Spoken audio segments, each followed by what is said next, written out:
My wife left me on read all day. Not the cute, kind of busy at work, talk later silence. The other kind.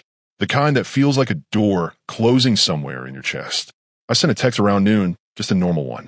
Hey, are we still on for dinner? No answer. I sent another at 3. Everything okay? Nothing. By 6, I stopped trying to write like a husband and started typing like a stranger who didn't want to look needy. Still nothing. So by 10:58 that night, I was sitting alone in our kitchen under that tired yellow light that makes every room look a little sadder than it is. I had a plate of leftover fried rice in front of me. The same container I'd shoved into the fridge last night after she said she wanted something light and then left without telling me where she was going. I poked at it with a fork like it had personally betrayed me.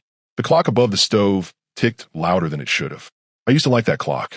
It was one of those old-fashioned ones with a wooden frame we picked out together at a flea market early in our marriage.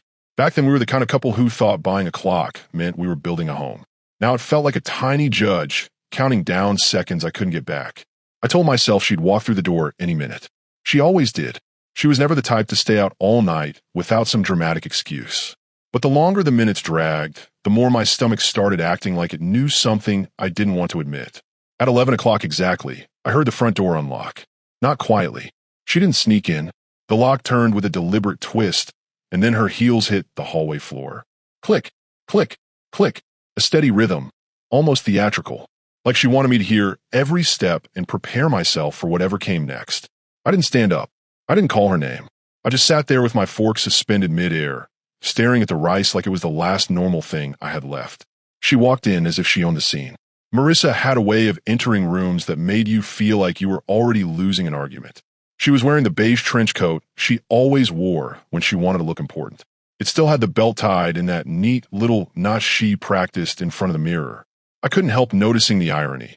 She wore that coat the night she promised me we'd never lie to each other. I remember that night clearly. We'd been married maybe 3 years. We'd had a stupid fight about money, something small that felt huge because we were young. She cried. I'd apologized. We'd made up on the couch. At some point, she squeezed my hand and said, "No secrets. We always tell the truth, even if it's ugly." I believed her the way you believe gravity exists. Like some things are just part of the world. She didn't look at me now. Her eyes hovered above my head, toward the cabinets, the ceiling, anywhere but my face. I was sitting 2 feet away, and somehow she treated me like furniture that had been there too long. She dropped her purse on the counter with a clatter she didn't bother to soften. Then she exhaled like she'd been holding her breath all day and finally decided I was safe enough to let out a round. That's when I saw the smirk. Not a smile, not a nervous twitch. A smirk that was halfway pride, halfway challenge. The kind that makes you feel like you've been cast in a scene you didn't audition for. "You know what happened tonight?" she said. Her voice had that sharp casualness she used when she wanted to stab you without raising the volume. Like she was about to tell me the cable got cut or my favorite show got canceled. A quick announcement, then move on. No debate, no emotion, just impact.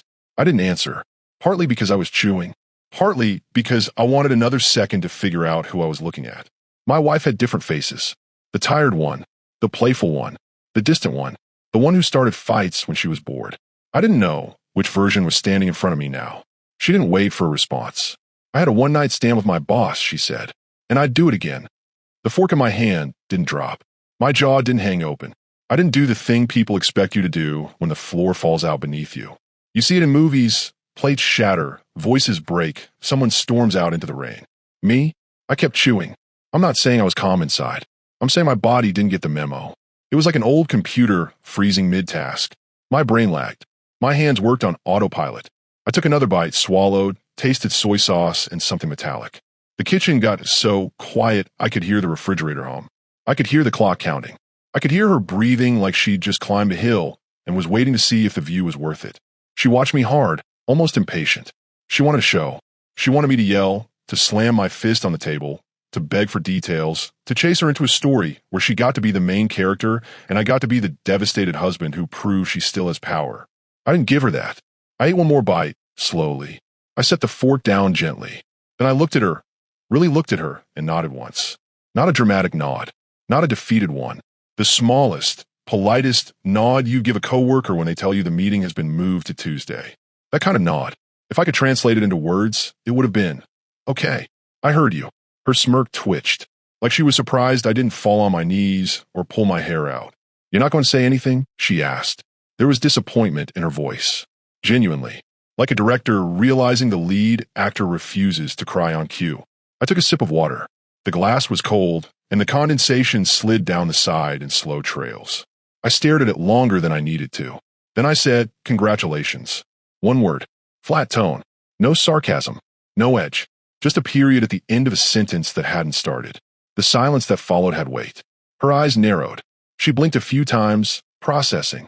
I could almost see gears turning behind her forehead, trying to decide if I was joking, broken, or dangerous. "Congratulations," she repeated. "Yeah," I said, still sitting. "Sounds like you made your choice." She crossed her arms and leaned back against the counter, trench coat rustling. Her smirk returned, wider this time. She mistook my calm for surrender. That was her first mistake tonight. "You're not going to fight for me?" she said, suddenly smaller, but still sharp. "After all these years, you're just going to sit there?" I didn't raise my voice. I didn't stand. I just met her eyes for the first time all night. "Fight for what, Marissa?" I asked evenly. "You didn't come home late because of traffic. You didn't confess because you felt guilty. You came in here to tell me you'd do it again." She opened her mouth. Nothing came out, because there's a difference between confessing a mistake and announcing a decision. And she hadn't offered me a mistake. She'd offered me a new reality. The air between us stretched out, tense and thin. She grabbed her phone off the counter like it was a shield. "I need space," she muttered. Then she walked past me toward the bedroom. Heels clicking again, quicker now. Angry footsteps. The door slammed before I could answer, but I didn't plan to. I sat there in the dim kitchen with my leftover rice cooling on the plate. I wasn't numb. I wasn't okay. But something in me had gone very still, like the moment before a storm breaks. That quiet inside your bones when you realize the argument is over because the relationship already is. I listened to the house settle around me. The ticking clock kept going, steady and indifferent. And somewhere between one breath and the next, I understood something I hadn't wanted to know. This wasn't a fight. This was a finish line, and she just crossed it without looking back. When the bedroom door slammed, the sound didn't echo the way I expected it to.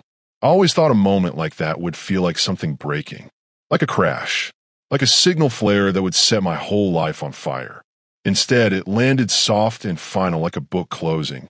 I stayed at the kitchen table, not because I was frozen, but because moving felt unnecessary. The rice sat there untouched now, the fork resting on the edge of the plate.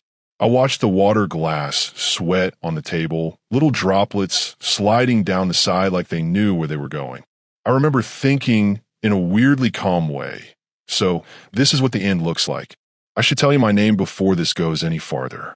It's Adrian, and I've been the kind of man who keeps things together even when the screws are already loose." That's not a compliment. It's more like a habit you build when you've spent years trying to win a game where the rules keep changing. Marissa knew that about me. She used to call it my control thing, like I wanted to control her. The truth was, I was always trying to control the fallout. I cleaned up messes before they became disasters. I smoothed conversations over. I said, "It's fine," when it wasn't, because someone had to be the adult.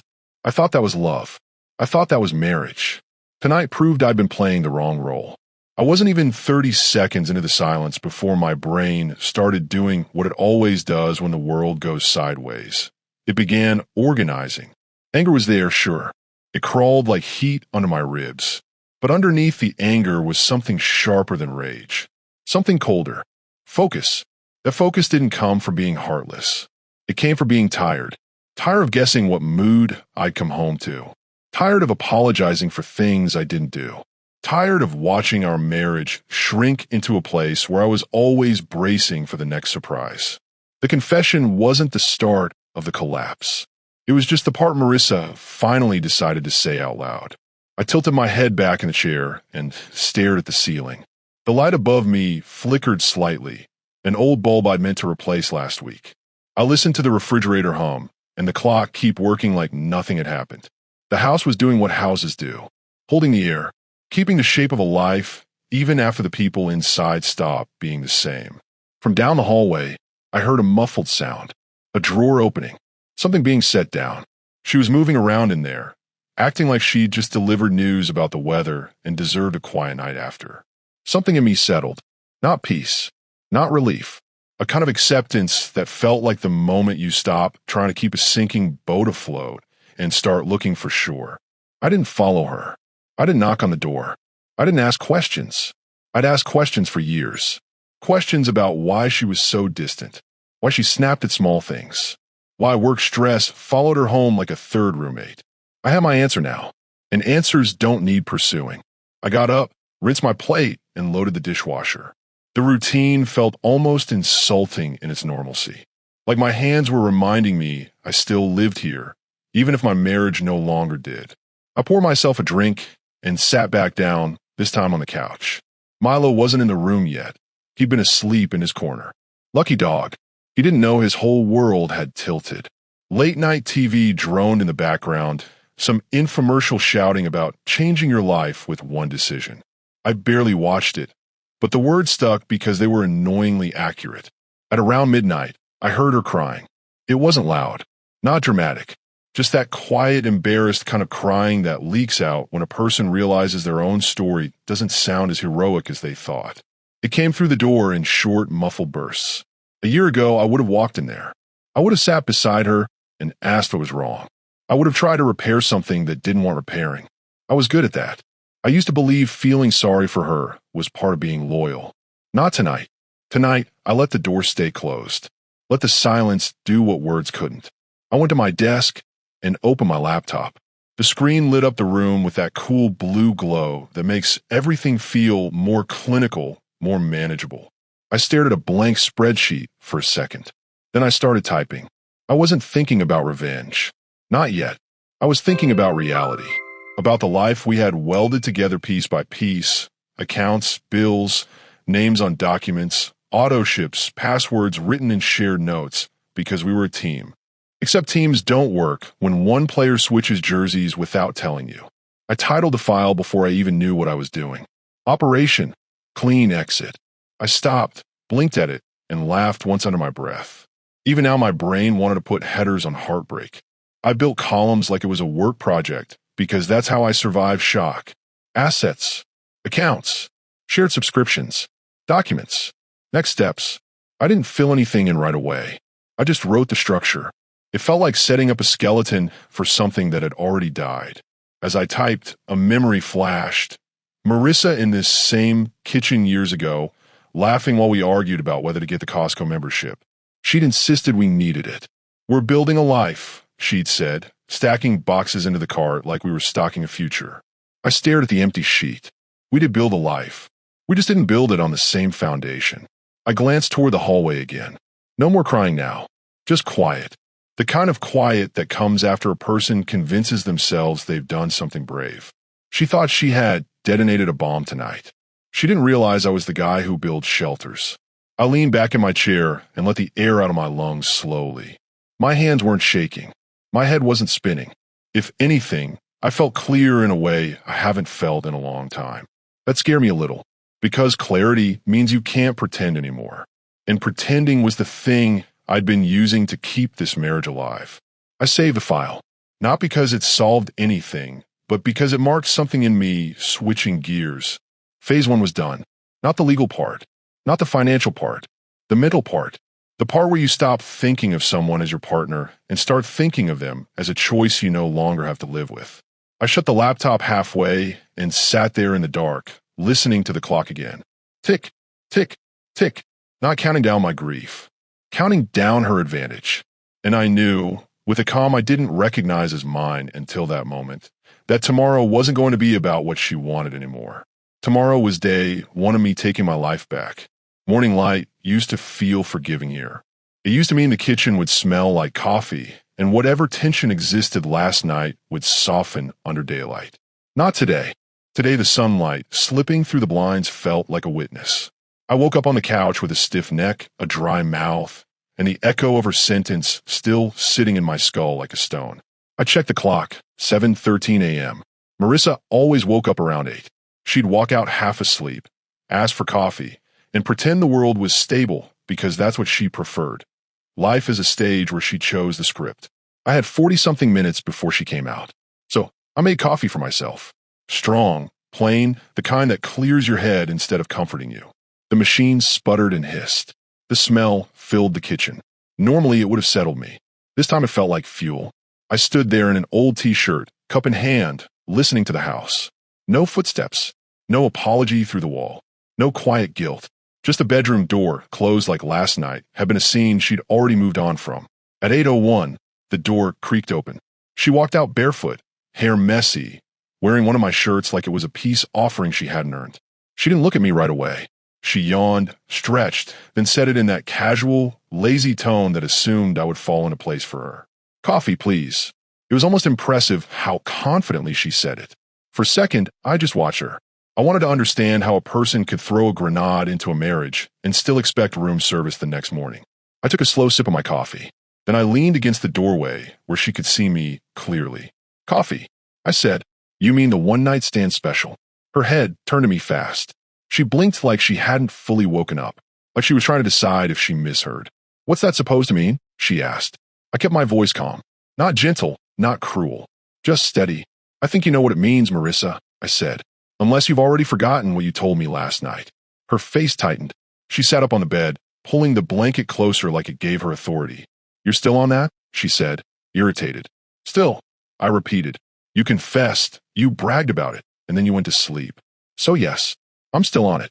She sighed hard, reaching for the easiest way out. "I was drunk. I didn't mean it like that." I nodded once. "Being drunk doesn't invent stories," I said. "It just removes the filter." "You didn't guess. You told the truth." For a moment, something flickered in her eyes. A hint of guilt. It was quick, almost involuntary. Then she switched gears. "You've been distant," she said. "You're always working. You made me feel neglected." I felt the old pattern trying to snap back into place. The part where I defend myself, apologize, promise to do better, and somehow become the problem in my own home. "Not today.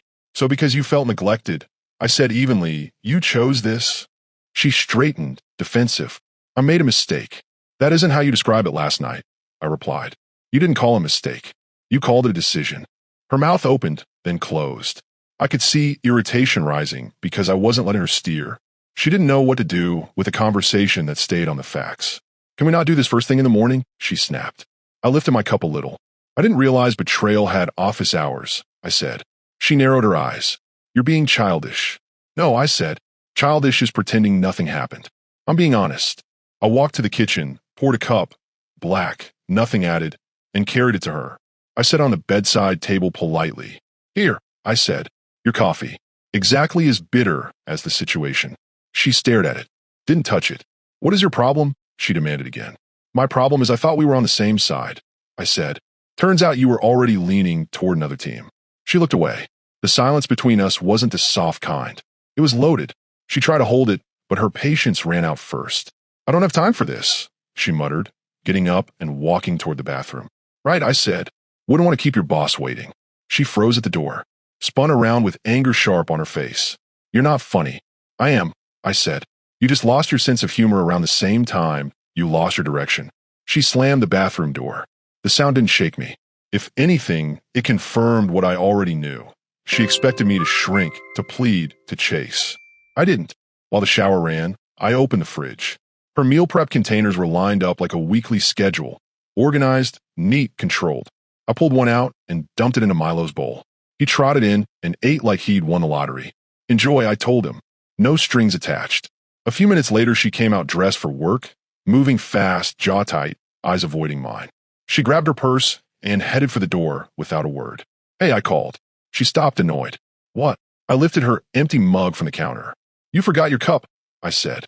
"Figured you'd want it, since it matches the effort you put into apologizing." Her lips parted in shock. No comeback, just a sharp breath and a glare that wanted to hurt me but couldn't find the angle. She stormed out. The door slammed, and then the house went quiet again. But this time the quiet felt different. Not like a wound, like space. Like the first clean breath after holding your lungs shut for years. I stood in the kitchen, coffee in hand, and realized something simple and dangerous. Last night was her announcement. This morning was my reply, and I wasn't done replying. Once the door closed behind her, the house didn't feel empty. It felt unlocked. That's the strange thing about betrayal. After the shock wears off, you start noticing how much of your daily life was built around managing someone else's moods. When that person storms out, the air changes. It doesn't get warm. It gets clear. I stood there a minute with my coffee, listening to the silence settle into place. Milo finished her lunch like it was the finest meal he'd ever been given, then wandered over and leaned his head against my leg. I scratched behind his ears and kept my eyes on the hallway, the one she just walked down like she still owned the floor. All right, I muttered to myself. Let's work. I went to my desk and opened the laptop again. The spreadsheet from last night was still on the screen, blank columns waiting like a form you fill out when your life becomes paperwork. I could feel the ache in my chest trying to swell into something dramatic, something useless. So I didn't let it. I started with the easiest things. The things we never thought about, because couples don't think about endings until the ending is already in the room. Shared subscriptions, Netflix, Spotify, Prime, the gym plan we bought together in a phase of optimism. Even the grocery delivery app she insisted we needed because it saves time. I clicked through each one and reset passwords. Not to be cruel, to be clean. If she was about to live a separate life, she didn't get to keep the perks of mine. I typed each change into the sheet. Column B, new password created. Column C, access removed. Column D, notes. It felt clinical. That was the point. Banking came next. We had 2 joint accounts, one for bills, one for savings. The savings used to be for trips we never took because she was always too tired when I asked. I logged in, changed the login information, and set alerts to ping my phone for any transaction over $5. If anyone touched this account, I wanted to know within seconds. My hands moved steady, but my jaw stayed tight. Every click was a reminder that I hadn't just married her. I'd merged with her. I'd sign my name next to hers on things that were now going to turn into weapons if I didn't get ahead of the story.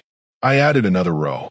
Insurance policies, car insurance, health, life, household coverage. I pulled out the folder from the drawer where we kept adult stuff.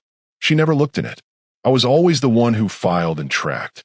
Another small detail that didn't feel important until you realize it's part of why you survive and exit. I scanned each policy, took photos, uploaded them into a separate folder I labeled Personal Archive. I wasn't hiding anything. I was separating reality from whatever version of events she might decide to sell later. Then I found a thing that made my stomach go cold. A thin folder in the back labeled Private Docs. Her handwriting. She tucked it behind old tax returns like a kid hiding a report card. I opened it slowly, not sure what I expected. Receipts, printed confirmations, a few documents for her workplace. Nothing explosive. Still, the fact that she had a hidden folder at all was its own answer. Inside, I found a receipt from a hotel downtown. Not a family hotel. Not a place we had ever stayed. I checked the date. It lined up with one of the nights she'd call me at 10 p.m., saying she was still in the office. Don't wait up. My throat tightened. Not because I hadn't suspected anything before. I had, but suspicion is fog. Evidence is daylight. I laid the receipt on the desk, opened a new tab on my spreadsheet, and wrote a header, timeline. If this was going to become a legal war, I wasn't walking in unarmed. I kept digging. A rideshare history printed from her account. Late-night trips that started near her office and ended at addresses I didn't recognize. A few expensive restaurant charges we never discussed. A credit card statement with purchases that made no sense for a woman who claimed she was too stressed to shop lately. I photographed everything. Saved it. Logged it with dates. Not out of paranoia. Out of survival. Around 10, my phone buzzed. Tar. He was my closest friend, the kind of guy who speaks in dry one-liners the way other people breathe. We'd met years ago at a project job. He did IT consulting for half the city and acted unimpressed by everything except good tacos and clean data. He called like he always did. No preamble, no softness. Hey man, how's married life? I stared at the spreadsheet for a beat. Defunct, I said. There was a pause long enough for me to hear him shift on the other end. What happened? Marissa confessed she's been with her boss, I said, then acted like it was a weather update. A low whistle. I didn't waste sympathy on people he didn't respect. You okay? I exhaled through my nose. Define okay. I'm not falling apart. I'm waking up. Another pause. Then his voice sharpened into that practical mode he used when a server went down. You want me to come over? Yes, I said before I could overthink it. Not to talk. To lock things down. He snorted once, almost approving. Say less.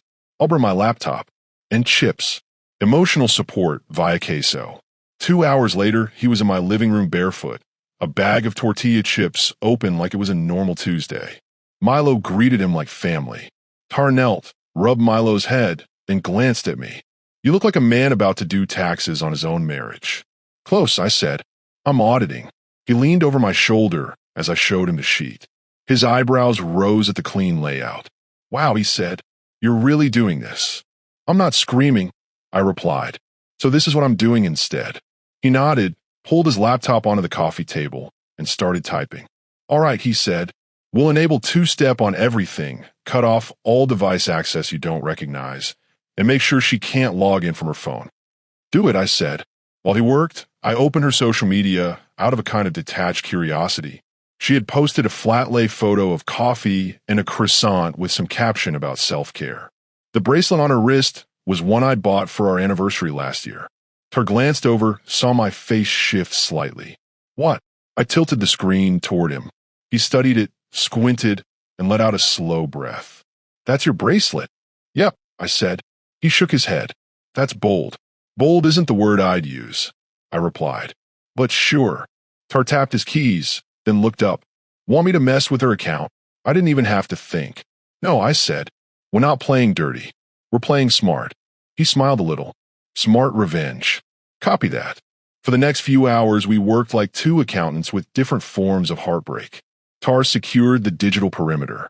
I filled out the spreadsheet with everything that mattered. Accounts, passwords, ownership, access, transfer status. Notes for the lawyer I hadn't hired yet, but already knew I would. I color-coded it without meaning to.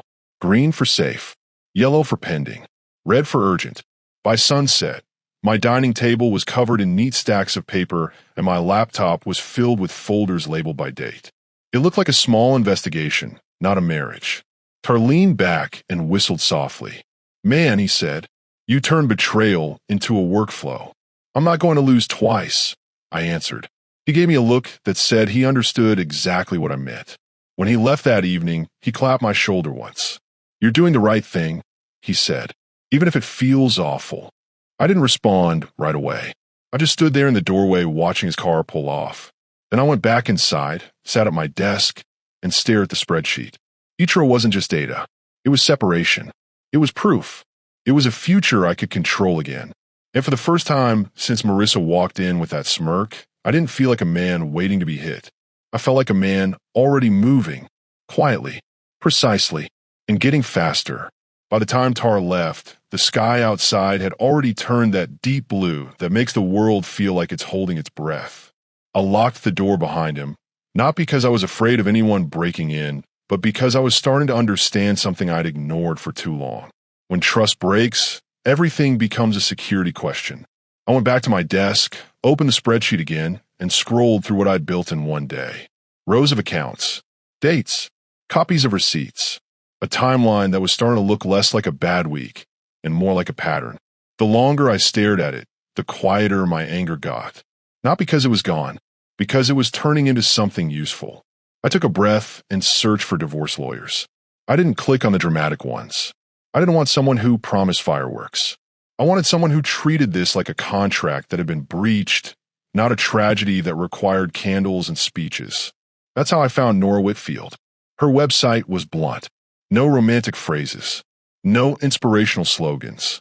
Just a clean line that felt like it had been written for people who were done being sentimental. Don't get even. Get protected. I booked the earliest appointment I could. The next morning, I walked into her office like I was clocking in for a meeting. Nora was in her 50s, silver hair, cut sharp, suit tailored like she'd never lost an argument she didn't allow.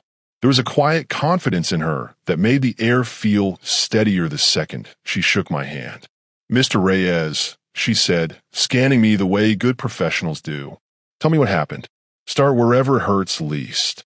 I sat down across from her desk and did something I hadn't done out loud yet. I said it clearly. My wife confessed she cheated with her boss. She wasn't sorry. She was proud. Nora didn't widen her eyes. She didn't gasp. She didn't perform sympathy. She just nodded once like she'd heard this sentence 1,000 times and knew exactly how it usually ended. When was this? She asked. 2 nights ago. And you have proof? I opened my laptop and turned it toward her. I didn't lead with emotion. I led with facts: bank activity, irregular spending, hotel receipt, rideshare records, screenshots of texts that had no business existing in a marriage. I showed her the spreadsheet like it was a project report. Nora scrolled slowly, then set her glasses on the bridge of her nose and kept going. Her face stayed neutral, but I could see the shift in her posture, the kind that happens when someone realizes the case is stronger than expected. Finally, she looked up. "This is thorough," she said. "You didn't come here to vent. You came here to finish. That's the plan." "Good." She folded her hands. "Then we're going to do this cleanly, quietly, fast." For the next hour, she walked me through the steps like a pilot explaining turbulence. Title of the house, joint accounts, car lease, insurance. The things that sound dry until they decide whether you get to keep your life or start over with nothing but regret. She drafted a set of filings on the spot. Calm, precise, almost surgical. "She won't know until it's already moving," Norris said. "The biggest advantage you have right now is that she thinks silence means forgiveness." I nodded. "She also thinks I'm still waiting for her to come back." Nora smiled faintly. "Let her keep thinking that." When I left her office, I didn't feel happier. I felt lighter, like I'd handed the chaos to someone who knew how to turn it into order. On the drive home, I passed Marissa's office building. Glass walls, bright lobby, people in suits pretending spreadsheets were their love language. I didn't stop. I didn't want a scene. Scenes are for people who still need closure from the other person. I already had mine. That night, my phone buzzed. "Marissa, why isn't my card working?" I stared at the screen, chewing a bite of toast slowly. Then I typed back, "Maybe it's tired of covering your late meetings." Read. No response. A few minutes later, another text. "Adrian, this isn't funny. I'm trying to buy groceries." I didn't answer. Not because I wanted to torture her, because I was done talking in circles. The paperwork would speak soon enough. But something else was eating at me. Not jealousy, not curiosity, verification. She had bragged about what she'd done. She had said she'd do it again. If I was going to court, if I was going to reshape our finances, I wanted evidence that didn't rely on my interpretation of her receipts. So when she sent another message the next day, "Late meeting tonight. Don't wait up." I didn't feel pain. I felt a switch flip. By 6, I'd rented a plain gray sedan from a place across town. Not because I wanted to play detective, but because I wanted to know. Clean knowledge beats dirty doubt every time. I parked a block away from her building, cap low, hoodie up, trying to disappear into normal noise. I sat there for a while thinking about how absurd it was, a grown man watching the office of the woman he married like he was in some low-budget mystery. Then, at 6:42 p.m., the glass doors opened. There she was.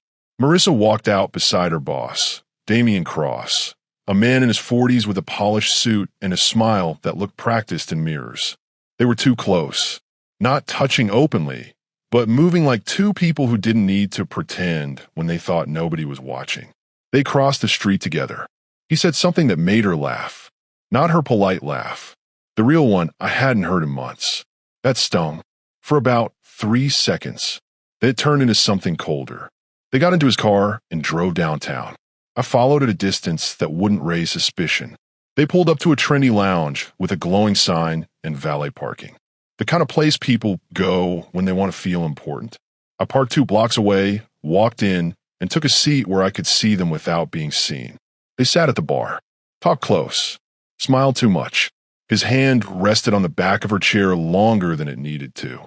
I watched them like a scientist watches a reaction he already predicted. Then I pulled out my phone. Photos first, clear ones, then short videos with timestamps. Nothing explicit, nothing dramatic, just the undeniable shape of betrayal. I labeled each clip in my notes like chapters. 6:58 p.m., arrived together. 7:21 p.m., holding hands. 8:03 p.m., leaving early. I didn't drink much. I didn't want the haze. I wanted clean recall. Around 9:15, they stood up and left. I followed again, keeping space between us. In a parking garage next door, they paused under harsh fluorescent lights, and he pulled her into a kiss. I recorded it, not because I enjoyed it, because courts don't run on feelings. They run on facts. When they split into separate cars later, I sat in my rental for a moment, phone warm in my hand, heart steady. I wasn't shaking. I wasn't crying. I was filing. Back home, I called Tar. He picked up chewing something, as usual. You alive? Better than alive, I said. I'm productive. A short laugh. That sounds dangerous. What did you do? I have new footage. Clean. Timestamps. Everything. He whistled low. You followed her? I didn't follow her, I said. I documented reality. You want me to edit it into something court-ready? I paused and smiled. Yes, I said. Keep it classy. Nothing theatrical. Just clear. All right, he said. Send it over. I'll make it sharper than her excuses. After we hung up, I transferred the files into 3 separate folders, backed them up twice, and added them to Exhibit M in my archive.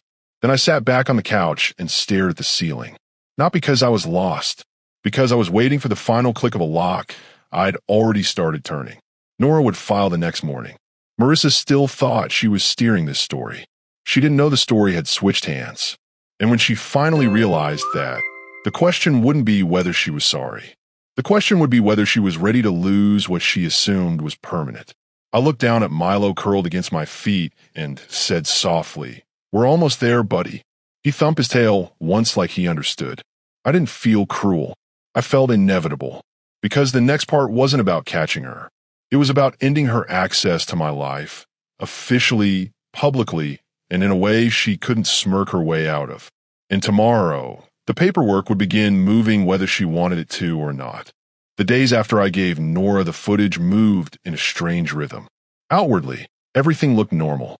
The grocery store still open at 9. The neighbor still watered his lawn like nothing in the world was burning. Milo still nudged his bowl at 6 a.m. like the universe existed for breakfast. But underneath all that, my life was shifting in ways Marissa didn't see yet. Nora filed quickly. She'd warned me not to announce anything, not to argue, not to tip my hand. Let the paperwork do the talking, she'd said. I listened. I kept my communication with Marissa short and flat. If she texted, I saved it. If she called, I let go to voicemail. Not because I enjoyed the silence, but because I had finally learned what silence could be, a boundary you don't have to defend. 3 days after the filing, Marissa came home furious. She didn't walk in like a villain this time. She walked in like someone who had just discovered the floor wasn't hers anymore. Her phone was in her hand, her eyes hot, her voice already halfway to a shout. Why is everything locked? She snapped. My car got declined. The car lease is frozen. I can't log into anything. What did you do? I was in the kitchen rinsing a mug. I didn't turn around right away. I just let the faucet run a second longer. I protected myself, I said. She laughed, sharp and disbelieving. You're punishing me. I shut the water off and faced her. No, I said. Punishment is emotional. This is practical. Her face shifted, searching for a new strategy. I watch her cycle through old moves like someone shuffling cards that suddenly don't have any value. She tried righteous anger, then wounded sadness, then the classic rewrite. I told you I was sorry, she said. I made a mistake. You can explain that to your lawyer, I replied. The word lawyer landed like a brick. For the first time in weeks, she looked smaller, not because she was helpless, but because she hadn't expected me to stop waiting. You filed, she whispered. I did. For a second, she just stood there, stunned. Then pride rushed back in her posture. This is cruel, she said. What was cruel? I answered quietly. Was you coming home and telling me you'd do it again? She stared at me like she wanted to throw something, but couldn't find a target that would change anything. She stormed into the bedroom and slammed the door. The sound felt tired, like a trick that's lost its power once you see how it works. 2 weeks later, the hearing date arrived. Court isn't dramatic the way people imagine it. No grand speeches, no tearful music. It's fluorescent light, hard benches, and strangers holding folders thick with the ruins of their own decisions. Everyone tries to look composed while calculating what they'll leave with. Marissa was already there when I walked in with Nora. She sat 2 rows ahead, dressed like a corporate poster, spine straight, jaw locked. Beside her was her attorney, a slick guy with a polished smile he kept trying to sell to the room. Nora leaned close to me. Ready? Yeah, I said. And it was true. Not because I was excited, because I wasn't scared anymore. When our case was called, we stepped forward. The judge was older, sharp-eyed, the kind of person who'd seen enough lies to recognize them before the sentence finished forming. "Let's keep this efficient," she said flatly. I skipped breakfast. Marissa's lawyer tried to start with a speech about fairness and emotional hardship. The judge waved him down without looking up. Paper first, stories later. Nora placed the binder on the bench like a final answer. She didn't add drama. She didn't insult anyone. She walked through the evidence with the calm of someone reading a map. Screenshots, receipts, timeline, financial patterns. Then the video, edited cleanly with clear timestamps. "Play it," the judge said. The screen lit up. The room fell still. No gasp, no chatter. Just that stunned quiet that happens when reality stops being flexible. The footage wasn't graphic. It didn't need to be.